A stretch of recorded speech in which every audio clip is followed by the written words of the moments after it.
This is how to delete a website in InfinityFree. From your dashboard, select an account.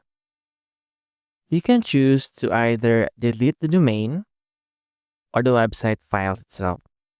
So if you want to delete the website files, just go to File Manager, then select the file you want to delete, for instance, this one. Just check this checkbox here, then just delete.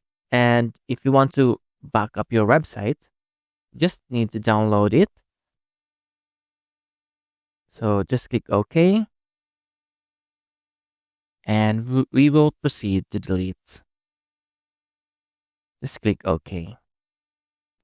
Now the website files has been deleted.